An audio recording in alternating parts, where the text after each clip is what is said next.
Hello, our dear Whatnuts and Humpty Dump Nuts. It is Thursday, February 27th in the United States and Canada, and this is a show called What Chaos, presented by Prize Picks. Download the Prize Picks app today and use code What Chaos. You can get $50 instantly when you play $5. Prize Picks, run your game. My name is David Bean. Sitting in another room, as we are remote, is Pete Blackburn, and across the internet is Sean DePaz. Hello, boys. Hey, Hello. Travel day, getaway day. So this one is taped, but it is taped as close to showtime as we could do it. We got an early morning flight, so we are currently watching the game that we were planning on reacting to. We don't know what to do about the Winnipeg Jets because they're winning their game, and we want to talk about how hot they are. But what if they blow it? They just scored an empty netter, so I'm confident they're going to win, but we just don't know. The episode may age poorly. I don't think it's going to age poorly. I think the Winnipeg Jets are the winners of 11 straight. I think the fifth team in 5 years to do just that. You're going to call it? Yeah, I'm calling it. Calling that and pronouncing that body dead. Ottawa Senators dead. Damn. Okay, well, we got a relatively quick one, and whenever we say that, it goes like an hour and a half. But, Pete, why don't you tell the folks what's on the show today? I would love to, David. Today on the show, Jets heating up, question mark? We can get rid of that question mark because they're winning this game. And then we got the Stadium Series. We are on our way to Stadium Series in Columbus at the Horseshoe. We've got Columbus Blue Jackets. We got Detroit Red Wings. Very, very excited for the weekend and everything it has in store. If you're going to Columbus, find us. We'll be there. It's going to be a good-ass time. Third, the issues. You know us. We hit the issues. We cover them. We dance around them sometimes. Other times we just attack them. That's why Gary Bettman loves us. That's why we're his favorite podcast. And fourth and finally, Amelia Perez. That movie stinks, baby. Did you see it? Yeah. Terrible. You did? No. Oh, I was going to say. I'm not watching that movie. I saw that clip going around on Twitter and I was like, no chance. No, I mean, that clip made me want to watch it. And the rest of it made that clip in context worse. I thought that clip on its own, banger. Just some folks singing about the issues. That's right. That's penis what they to were vagina, doing. vagina to penis. Yeah. She, man to woman or woman to man to woman. She's very common. She's like, I'm looking for man to woman, from penis to vagina. That part is good.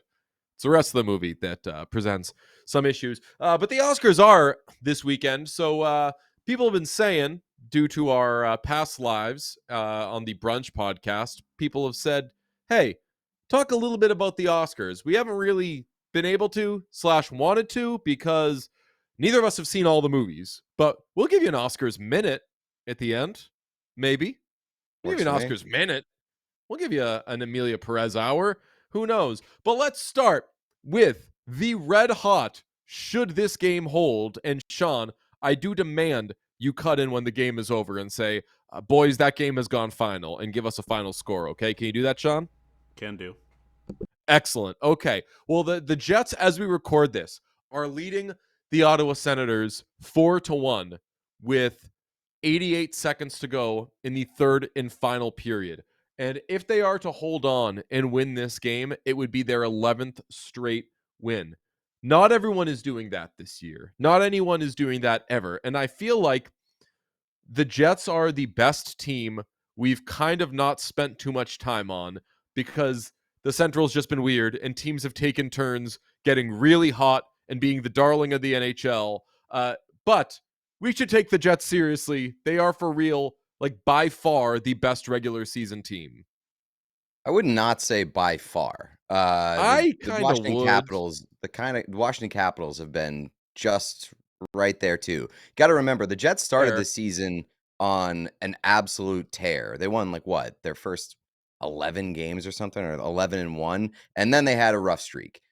The Capitals have been, I think, the most consistent team this year, but that's neither here nor there. Yeah, the Jets are for real. The problem with the Jets is that they always seem to be a pretty good regular season team that's carried by Connor Hellebuck.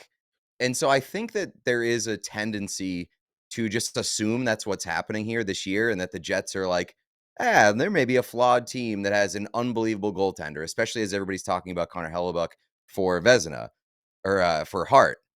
The difference this year is that the Jets have a really good team in front of them, and that's why I keep pushing back against the Connor Hellebuck for Hart conversation, is because the Jets defend really well, or at least moderately well. They score a ton, and they get unbelievable goaltending. What's not to love? So Fellas, the reason, this game has gone final from the Canadian Tire Center. The final score of Winnipeg Jets 4, Ottawa Senators 1. Like wow, Sean was born for that moment. we have late breaking news. The Winnipeg Jets are winners of 11 in a row. And no, it is not the second time they've won 11 games in a row this season. But Pete, I'll do you one better, because this is better than winning. Actually, no, it's not. It's less cool. But the Jets won 15 of their first 16 games. So they are as for realsies as for real gets. And maybe I did exaggerate when I said by far the best regular season team, because it is wild that the Capitals have been more consistent than anybody, let alone everybody this season. We went into this season talking about the Jets as a team that probably would have a good regular season. And everything that we said about them, we said, yeah, they probably will do that. But after what happened in the first round last year, wake me up when they really show their mettle in the postseason. And to that, I'm going to apply a little word of caution that we normally are pushing on other people. They didn't win the President's Trophy last year, but they were damn good. They were really, really good last year. And we love us some, you know what? Sometimes the team just wins it a year after you think they will. The Bruins, 2010-11. They looked like they were cruising to the Eastern, or I'm sorry, 2009, 2010. Looked like they were cruising to the Eastern Conference Finals, blew it.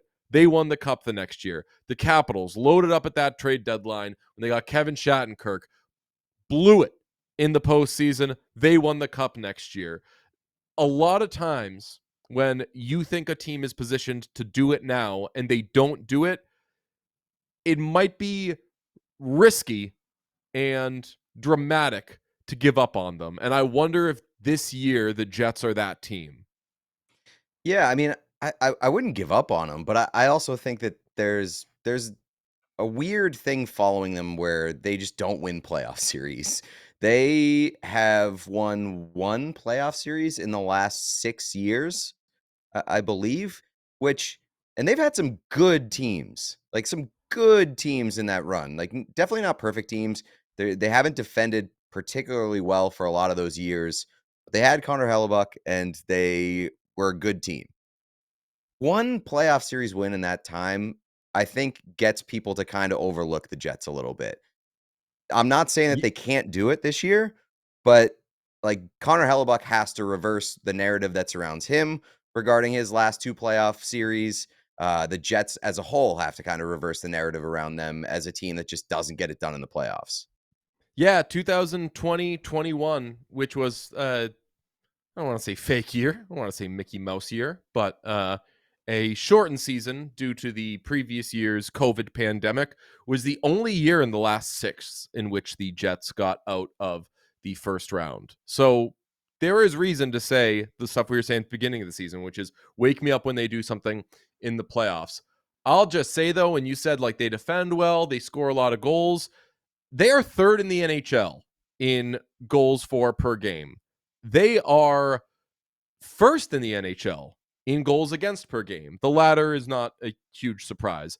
They are first in the NHL in power play. Their penalty kill is 15th, which is a little confusing to me. That's the only pedestrian thing about this team. Otherwise, on paper, this team does everything well, which is why I do agree with you a bit on the Hellebuck for Hart. Just because he's their best player doesn't mean that he's the only one doing anything. And now, because of the context, I'm giving away the answer to this. We all know who leads the league in goals. It's Leon Draisaitl. Do you know who's second in goals? I mean, if you're asking with regards to this, it's not Mark Scheifele, is it?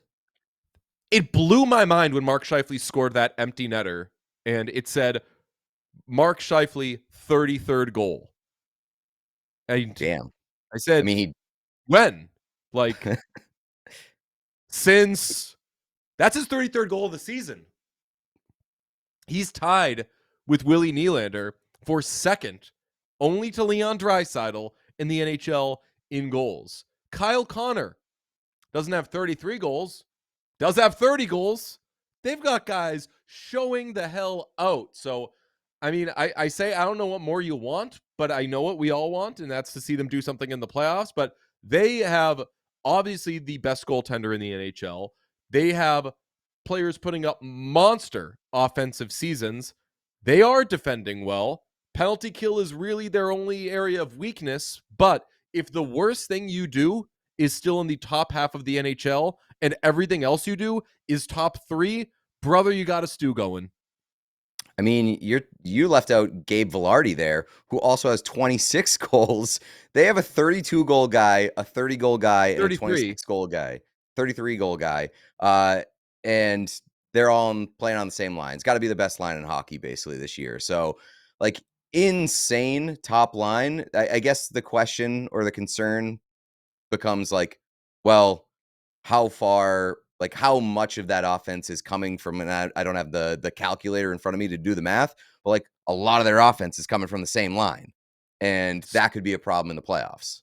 And that leads us to this question. What do they do at the deadline? Because it's I feel like you could look at them and just be like, they do everything well. They shouldn't get too far ahead of themselves. Like, at the very least, and I saw Sportsnet talking about this, their broadcast of the game, and most of the panel agreed, you know what? Just get depth. Make sure all of your bases are covered in case anything happens in the playoffs. I'll remind you, this is a team that last year in season traded for both Sean Monahan and Tyler Toffoli. So they went for it last year. And obviously they didn't get the returns that they wanted on it. But I mean, if I were them, I try to go for it again. And I probably add another top 6 forward if I can. What would you do? Yeah, I mean, a guy that jumped to mind when I was thinking about Winnipeg and who could be good for them is kind of like maybe an off the board pick, but look, what about Ryan O'Reilly? Ryan Oh, O'Reilly to Winnipeg would fit kind of the mold of what they need and what would benefit them, like a guy that can still play and provide value on the PK, defensively, 200-foot game, contribute all over the place. Leadership, has won a Conn Smythe, like a guy that you get in the building in that room to maybe provide some inspiration to guys that just don't have a ton of playoff success. To me, that's a guy that I would really like in Winnipeg.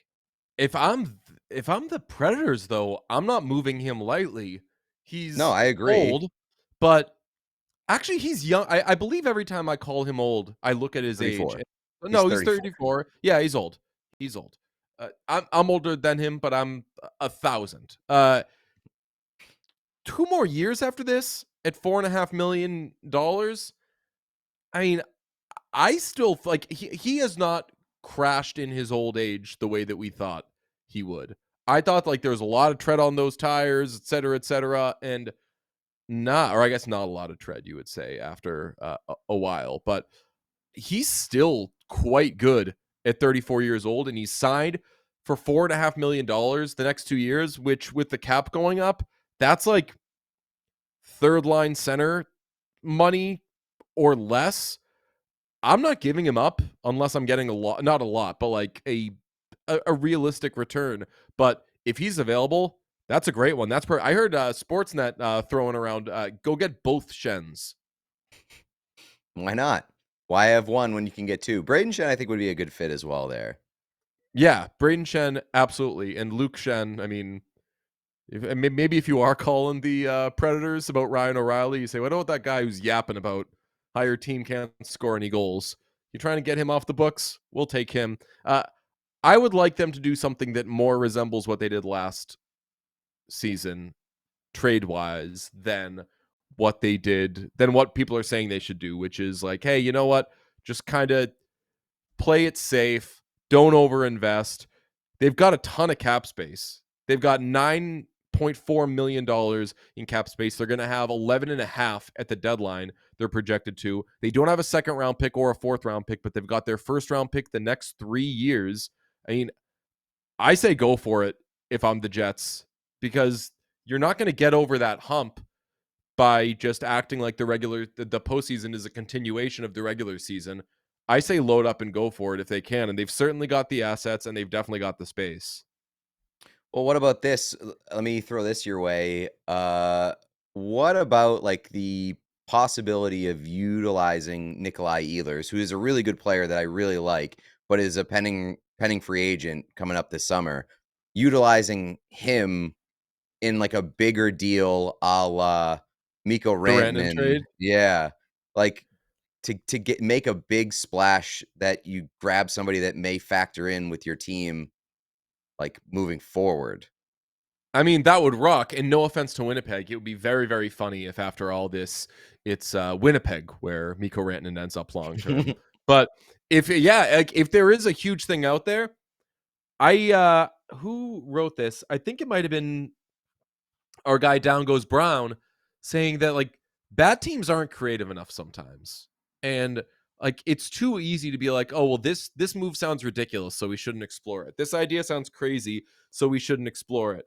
It would be insane for there to be two types of moves like the one that the Hurricanes and Blackhawks and Avalanche made with Mikko Rantanen. But why can't there be another one of those? Why can't there be where players move their pending unrestricted free agent, knowing like, hey, we're going for it, but let's just shuffle it and try to position ourselves a little better if we're going to lose the guy anyway?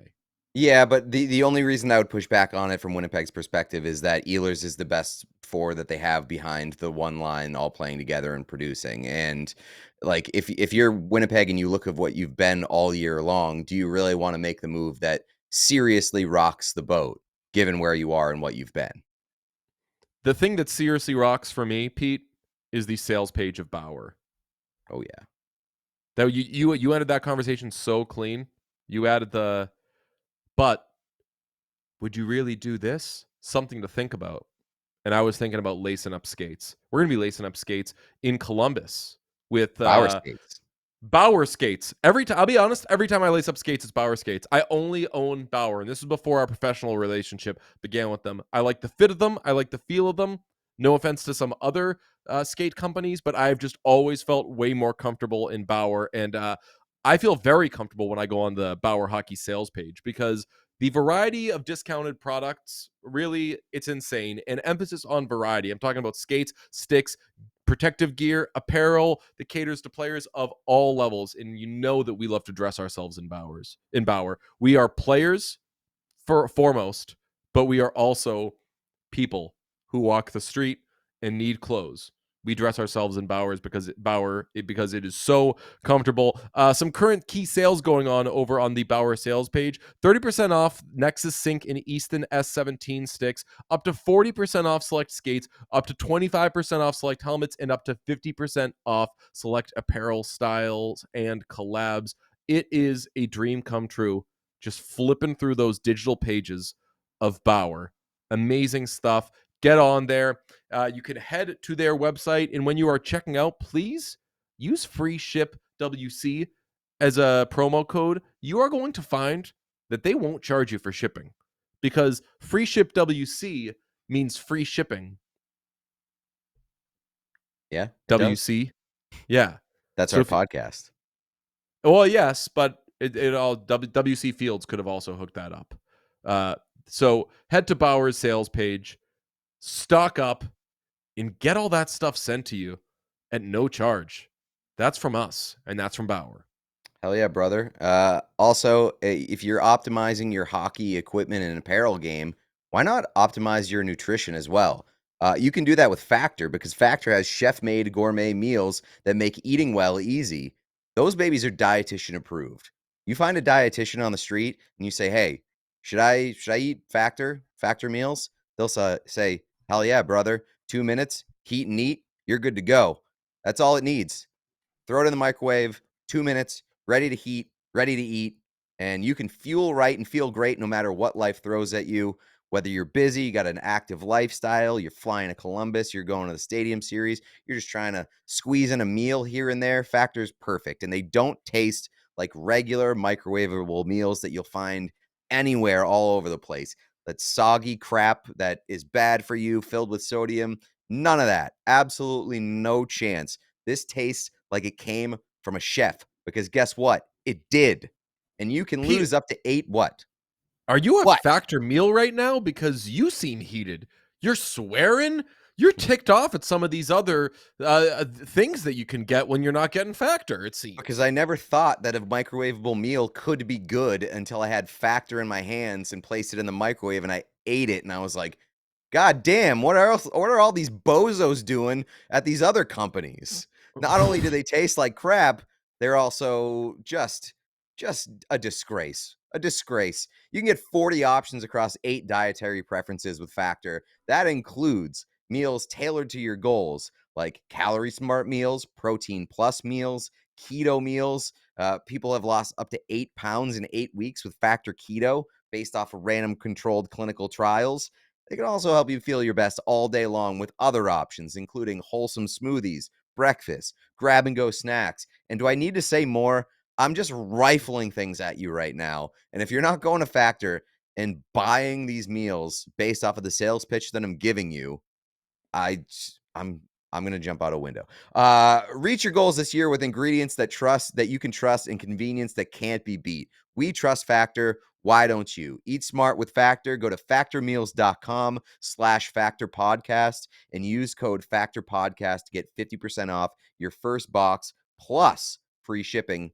No code needed. That's Factor Podcast. That's actually a code is needed. It's Factor Podcast. That's my bad. Factormeals.com And the best part, you don't need a code.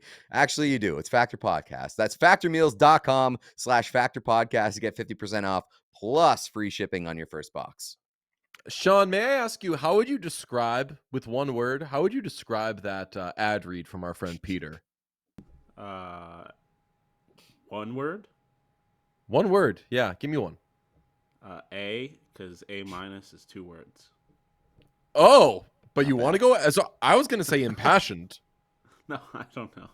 I would say violent. It was a violent Factor read.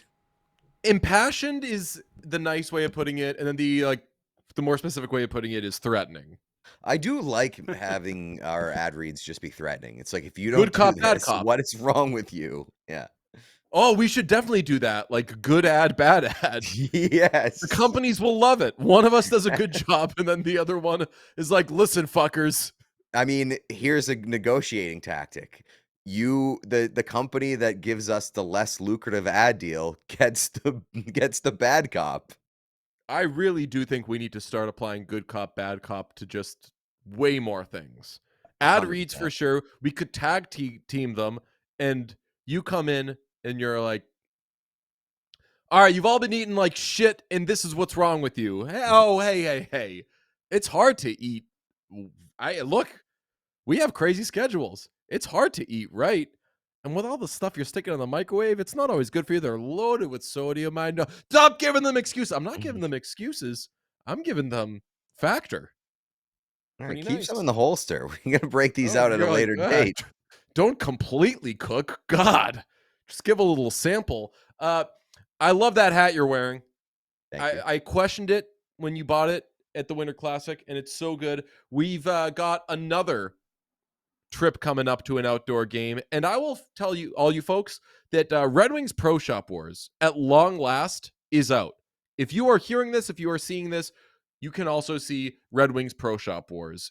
We did it in, I believe, November. like a significantly long time ago, and just weren't able to stitch it together. Weren't able to get the edit quite right.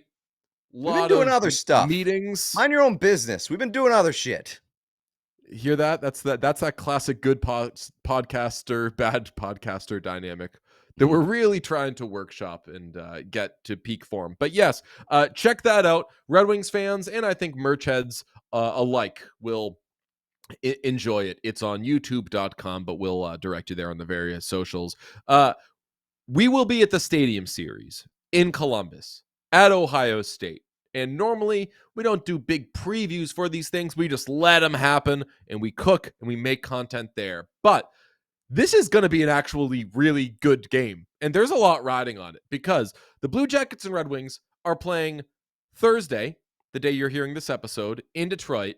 And they're playing again Saturday at Ohio State. The Red Wings are currently the first wild card in the Eastern Conference, and the Blue Jackets are currently the second wild card in the Eastern Conference. And this ain't one of those years where all the teams that are in as of US February 27th in the US and Canada are going to make the playoffs. This is a race. Teams are jockeying for position and jockeying to stay in the thing. So both these games, Thursday and Saturday, matter huge time. Huge time. And I will say, this is not the mushy middle. These teams are actually like pretty fun, pretty good, entertaining hockey teams. It's not last year's wild card race where you were like, oh boy, can one of these bozos just figure it out and claim this final two spots? No, I like both these teams. We had this discussion. We're heading to Columbus. I don't know. I think Sean might be the only one of us who's packing a team specific item, and that's not because we don't own any Columbus Blue Jackets gear or Detroit Red Wings gear. In fact, Please. we own a whole lot.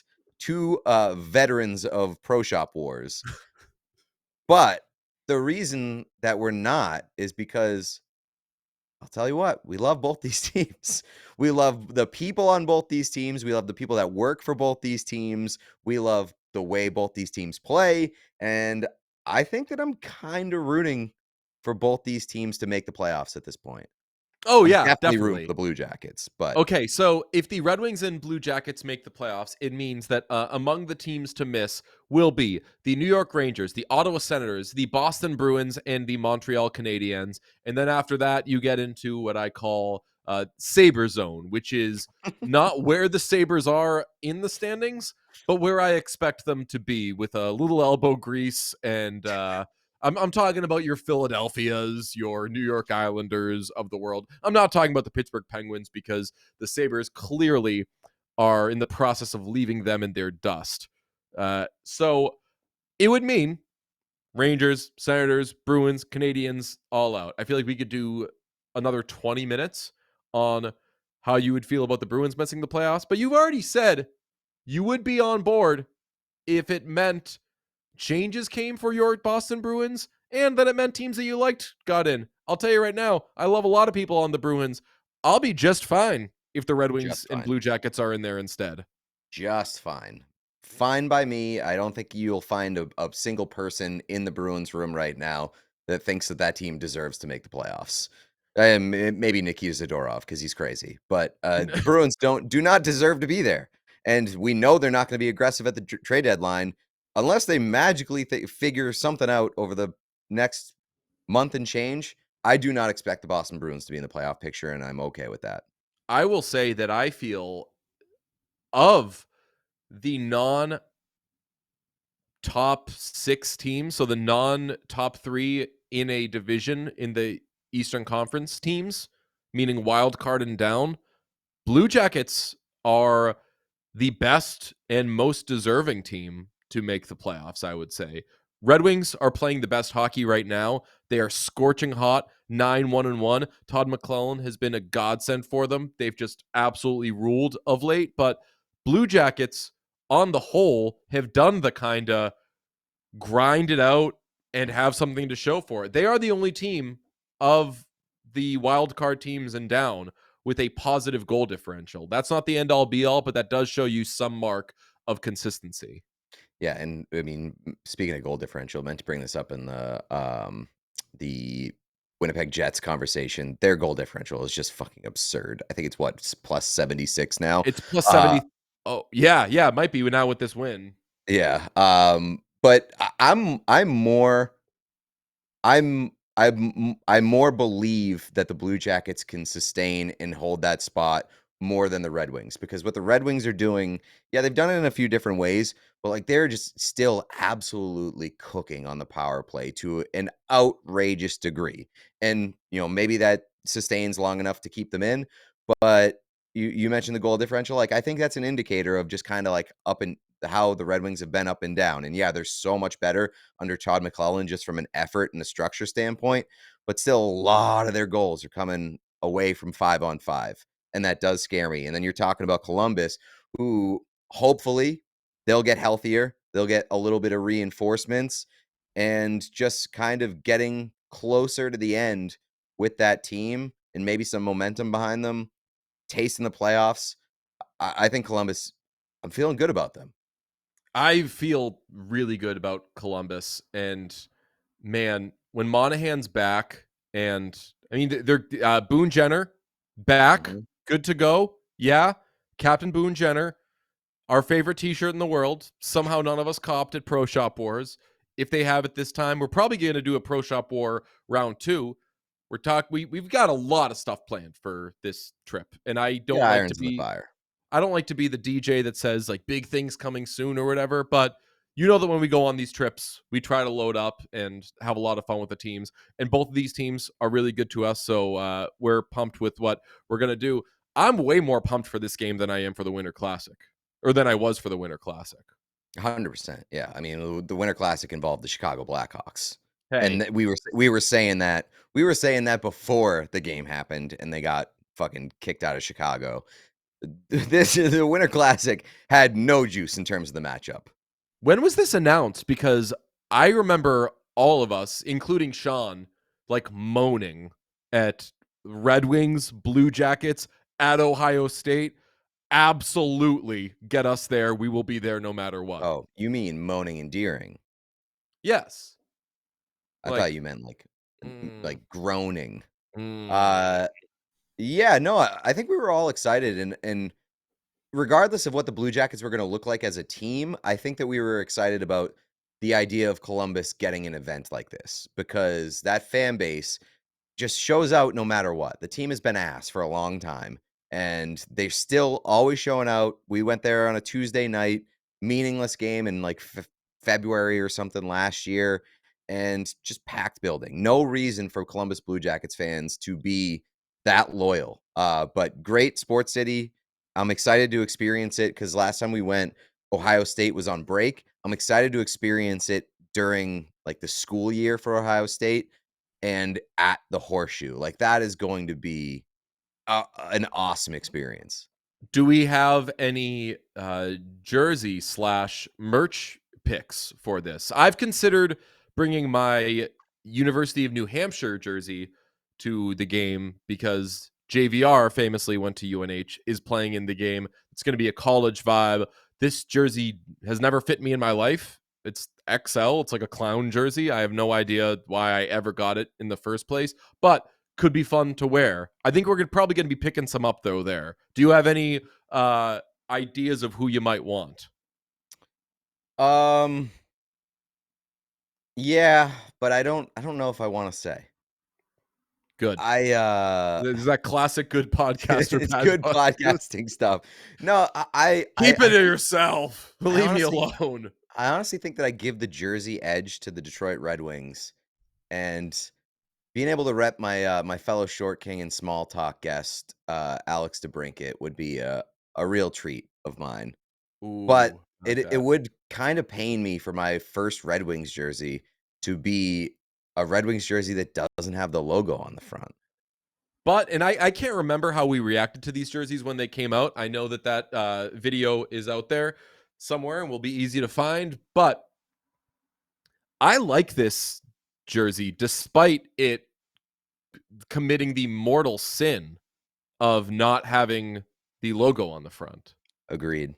Yeah. Yeah, I don't know. I'm thinking about bringing the Piss jersey, honestly. I feel like the Piss Whoa. jersey could be a nice little neutral. I'm just I hear hope both teams have fun. I hope both teams have piss, and let's have a good game, fellas. That's what I'm looking forward to. Also, by the way, breaking news. Breaking news. Uh for podcast listeners on Thursday. Yes. Quinn Hughes played last night. Quinn Hughes returned to the Vancouver Canucks lineup and played on Wednesday night. Shady business.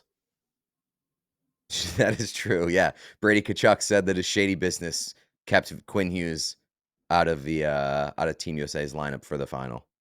I'm absolutely going to start calling injuries I don't like shady business. uh, how Even many though I more do believe interviews? them. How many more interviews before like the Tkachuk brothers get in trouble? I was going to ask that, or like before people get Tkachuk fatigue, because I never want that to happen.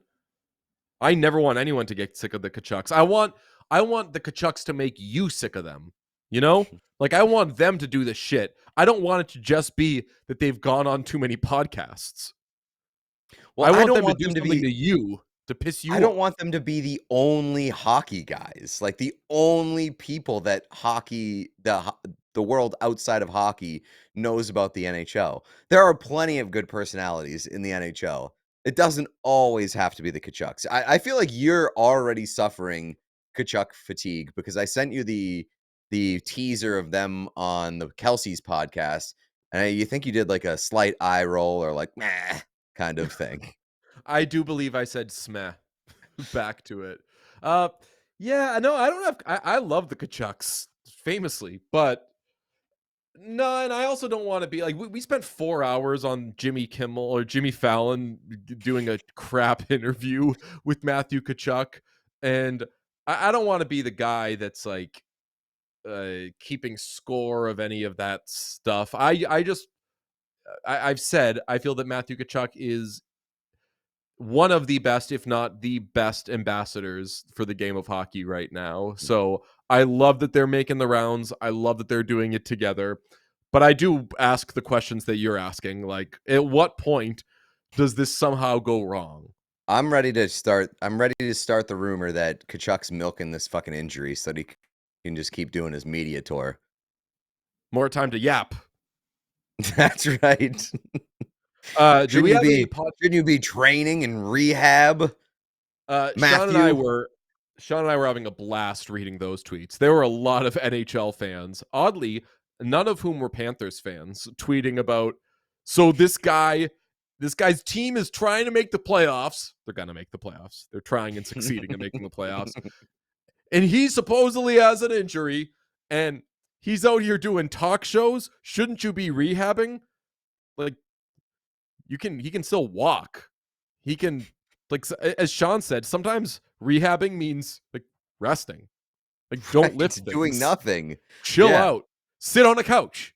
Yes, Like literally. That's what I would venture to guess that that's most rehab experiences.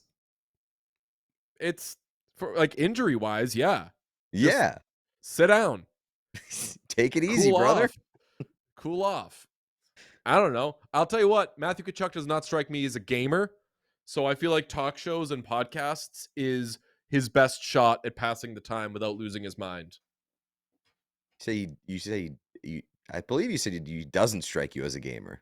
He does not strike me as like a video game guy. Oh, I Maybe thought he you meant a is. gamer in the sense of a hockey. I was like, brother, what? That's a take? Wow, that's the first time that I've ever used that I've ever been too in the weeds with video game lexicon. Yeah. Just figured we were doing a hockey podcast, not a gaming podcast. Thought It's on me, I thought guess. you might stay on topic for once, but you're talking about video games. The guy who knows absolutely nothing Kachuk's about definitely not a video video games. game player. No, I think that he probably tells people to play video games as an insult. Yeah. Something I need to note on the Blue Jackets and Red Wings. The Red Wings are 9-1-1 in their last 11 games, but that's not my favorite part of their recent stretch of play. It's that 4 of their last 6 games have gone to overtime. Give me OT on Thursday, which famously is today, and give me OT at Ohio State. You cannot spell Ohio State without OT. It's the Ohio State. You still You can't cannot spell the OT without. You cannot spell. We the should just start Ohio putting State. the in front of everything this weekend. Yes, great idea. Great idea. Perfect. The hockey game. The hot Columbus Blue dog. Jackets. The Kirill Marchenko. This I'm is going to be so annoying. that might be Hell my yes. number one thing I'm looking forward to. At some Yep. point this weekend, I'm probably going to hug Kirill Marchenko. I'm so excited to see him. You're going to high five and hug Alex DeBrincat. We're going Well, to. it's technically going to be a low 5. That is true. But do you say too slow when you do it? Should I? That would be a real. Would that be more of a test of our friendship than doing small talk? It's just too slowing. I mean, you Alex famously DeBrincat on a high 5. You famously hadn't met Alex DeBrincat when we did small talk, so I think that there was no risk there. You had nothing to lose. Now you got something to lose because he's True. like, all right, I think I'm in on all this. I think that he'd appreciate it. I don't think too slow would push him aside. Just do it to somebody else. I think Marchenko would hate it. I think he'd Marchenko get. would be bullshit. He'd be like, I trusted you. Yeah. I've done nothing to you. Why would you do this to me? Should that be our social content goal is for me to too slow one of the players involved in the stadium series this weekend? Oh, you know what? Yeah, doing what is it? Hit me high, hit me low, hit me medium, too slow. Is that what you do? Yeah. Right? Yeah. So like we walk in, we're like, Zach Wentz, oh, what up? Hey, and then like call for a high five, gives it to us, and then we look, we're like, stick it down low for him, and he's like, all right, keep this going. Then go middle, too slow. I think the middle is where you start to lose people. Highs, like a normal high 5. Low, it's like, okay, I guess we're doubling up on this. Middle, you're like, when the fuck is this going to end? And then you do one more, and then they get burned on the one that they didn't even want to be involved in. Yeah. Wait, another one. You guys don't know the growing up, people would do the high 5 down low to the side, too slow. That's how you go. You go to the side, and then you do too slow. It's and then you just pull it back. All right. Yeah, it was like a whole little rhyme thing. So yeah, we did high, low, medium, middle, too slow. To the side, I don't hate that. I think to the side is. I like that better. It's like a little more rhythmic. Yeah, it's like high 5, down low, to the side, too slow.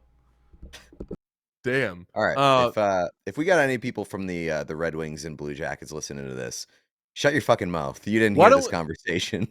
Why don't we just get Kirill Marchenko to do that to all of his teammates? Oh my God, this is the best idea. Yes, that is way better. Do we teach it to him? We give him the example, and then we send him to all of his teammates to fuck with them and get them. Yeah. Okay, I think that I love this idea. I mean, it's going to be so obvious that we're going to be following him with the camera as he goes up to one of his teammates. If he's like, oh, hi, Cole Sillinger, and we're just standing there giggling with the camera. Cook him, though. See what happens. Yeah, that's not a bad idea. Okay, we're going to do that. I was going to say another like safe, less harmful one, but the Marchenko idea is the best one, is to just see how many times we can get the same person to give us a high five. Like just any person? Walk in, just be like Lucas Raymond, and then like gives it to you, just be like, how you been, dude? just high five counter. How many times can we high five Lucas Raymond? Yeah. I don't know how we ended up here with like high five being the center of the weekend, but I'm absolutely for it. If you listen to the show, you see us in Columbus, you got to give us a high five. I can tell you, I told you this would end up going long. We're already past we're already into the normal podcast length range. So let's give you a quick Oscars minute. It's going to be a few minutes, but the Best Picture nominees are, in order of betting chances to win, Honora, Conclave, The Brutalist, A Complete Unknown, Wicked, Emilia Perez, Dune Part 2, I'm Still Here, The Nickel Boys, and The Substance. Of these movies, we have not seen them all. Pete, you've seen Honora, you've seen Conclave, you've seen A Complete Unknown? Substance. The I have not seen Substance? I've not seen A Complete Unknown yet. You've seen Dune Part 2? I have. Yep, I've seen Which, those. by the way, according to, I think it was Entertainment Tonight or like the Hollywood Reporter or something like that, I guess 4 Oscars Best Picture voters admitted to not watching Dune Part 2. Oh, love that. What? Fuck no. That is such bad behavior. One of the quotes that I saw pulled was like, I couldn't make it through Dune Part 1, so I didn't even bother with Dune Part 2. That is such bad behavior. First of all, you're an Oscars voter and you couldn't make it through Dune Part 1. You know how many movies that I've watched as a normal human being where I've been like, this is an absolute piece of shit, and I should not be watching this. And it's not my job to watch movies, and I still made it through that whole movie. Dune Part 1 was a good movie.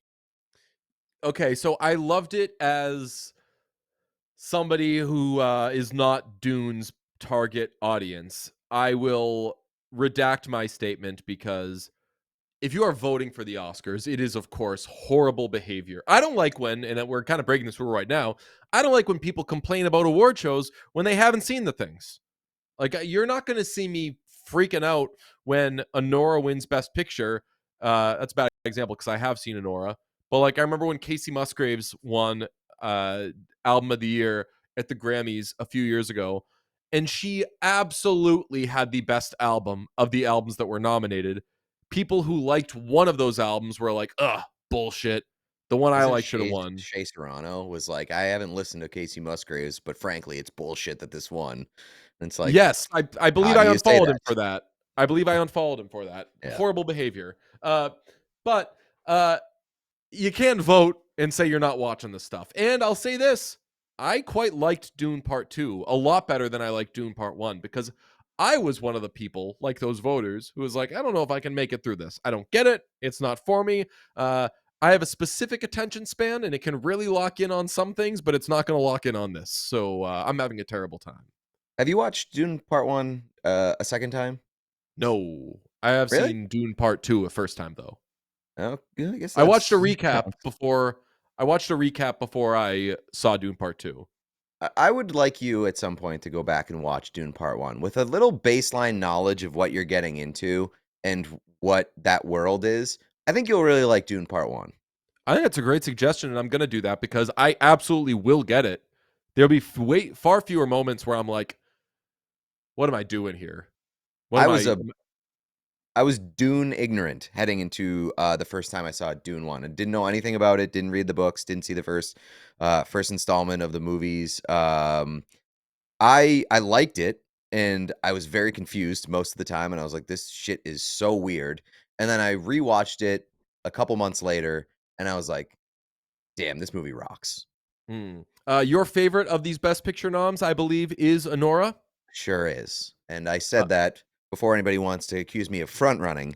I said that a while back, and I was just like, Honora is my favorite movie that I've seen this year. And again, I have a lot of blind spots on some of the nominees this year, but Honora, to me, was just like an unbelievable experience. And I love Sean Baker, and I think that it's his best movie. I know you don't agree, but I really, really liked Honora. Conclave and The Brutalist are the other 2 movies that have a shot at winning. Conclave, I can't see Conclave winning Best Picture. I loved that movie, which surprises me because I didn't think I would be particularly interested in it. I thought it was great. Amazing performances all around. I definitely liked it better than Honora. I also liked The Brutalist better than Honora, but Honora's going to win, and I'll be very, very happy for Sean Baker. I was not crazy about that movie.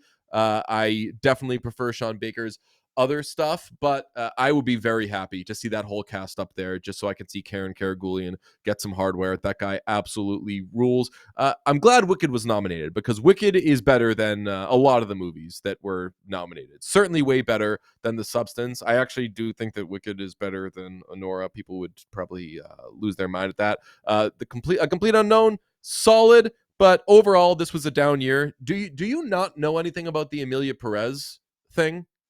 No, I know about it. I've kept up with it. Like for a movie that I haven't seen, I know quite a lot about it, and I've seen quite a lot of it. I've like watched clips and stuff just to get a feel of like whether or not I should actually invest time into that movie. And everybody that I talk to that I trust is like, just don't even bother So do you know the controversy with it though? with it. I mean, that is Oh, that is yeah, way there's a too lot of vague. controversy. People are like, Yeah, this movie sucks. That's controversial. No, not just the subject matter, although people certainly were offended by it I know for that how it the depicted. yeah. I know that the actress won't stop yapping, like out of turn, and they're like, stop talking. These are not like sanctioned uh, press comments that you're giving or whatever. And they like uninvited that person to some of these events. Yes. So an initial reaction to it was this movie is batshit, and then a lot of people were like, this movie is terrible, even though it did well on the festival circuit. A lot of Mexican people were offended by its depiction of Mexican people, and the actor who I believe is nominated for Best Actress, Carla Sofia Gascon, was nominated for Best Actress, came under fire because she had bad tweets. And this is from ABC News. In late January, screenshots posted by on X by writer Sarah Hagi showed tweets from Gascon spanning several years that included Islamophobic, racist, and otherwise offensive comments on a variety of topics, including the 2020 death of George Floyd and the Oscars themselves. Gascon later deleted her X account. That ought to do it. I'd say that'd do it. This is somebody who is being celebrated huge. Just and I thought they were fine in the movie. I thought the movie just was fucking rubbish, so I didn't want them or anybody that had to do with this movie nominated for anything. But yes, they kept like putting out statements and doing press, and Netflix was like, "Yo, stop! You keep digging yourself in a bigger hole. We are trying to do some damage control here." And now they're not going to the Oscars. So what an absolute mess. That's the Emilia Perez story. Are there Milkshake Duck. any? What's that? Milkshake Duck. Yes. Although again, I know I wasn't like psyched about this person after seeing the movie. Yeah, I think that when I look at the Best Picture noms and I just like see the list, even like so I haven't seen The Brutalist and A Complete Unknown, but like the top 4 seems pretty underwhelming for a top 4 Yes. in a given year. Conclave should not be the best movie that came out of this group. I thought Sing Sing was better than all of them, but Conclave, and for me, definitely not Anora. That's the best you have to offer. And then beyond that, you're right. Like when you look at what the big upper chunk of it is, A Complete Unknown isn't like one of the very best movies. Ew. It was fine though. I liked it.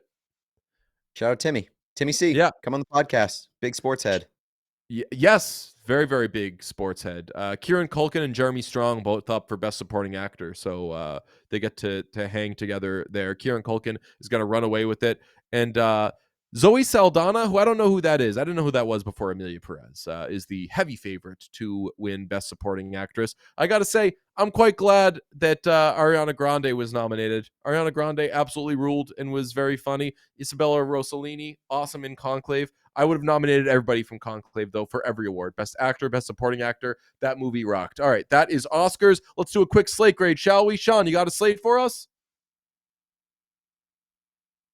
Yeah, there it is. Islanders at Bruins, 7 p.m. Eastern. That is a... Trash. Who's played for the Islanders and the Bruins? Zdeno Chara. That's a Zdeno Chara Bowl. It's also a Johnny Boychuk Bowl and a Dennis Seidenberg Bowl. It's So also really, my nephew Devin's first Bruins game. I was ah, supposed to be able to attend that game tonight, but I will be in Columbus, so I'm very bummed about that. I'm gonna miss my my nephew's first game, but I hope he has a great time. I hope the Bruins win for the fam. damn. Sharks at Canadians at 7 p.m. Eastern in, of course, a Tyler Toffoli Bowl. Then you got the Blue Jackets and the Red Wings. We're all excited about that. That is, of course, a Sergei Fedorov Bowl, but I'll also note it is a Mike Sillinger Bowl, father Hmm. of Cole. Flames at Lightning, 7 p.m. Eastern in the United States and Canada. That's a Mike Smith Bowl. Oilers at Panthers is a Ryan Whitney Bowl. A Nice. Ryan Whitney Bowl.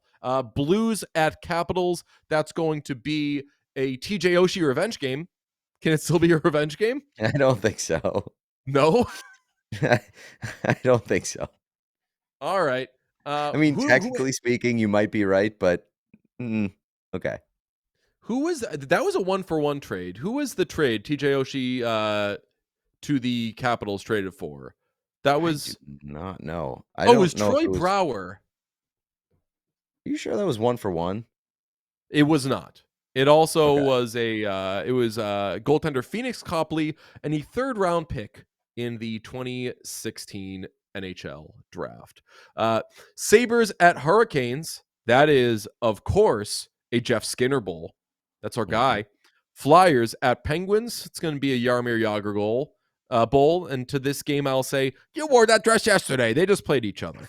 Jets at Predators, 8 p.m. Eastern in an Olli Jokinen Bowl. Wild at Utah Hockey Club. How about at 9 p.m. an Ian Cole Bowl? Jets and No, Predators, by thank the way, you. is coming your way at 8. No? No.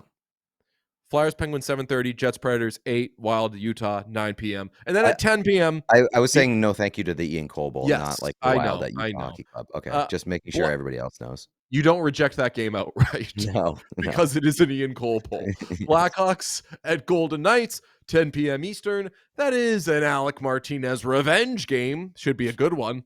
Canucks at Ducks.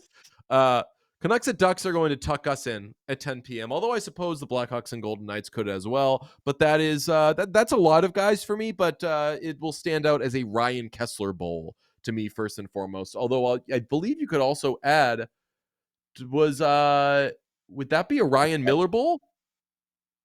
Ryan Miller ever make his way to the Yes. Ducks? Oh Let's yeah. see.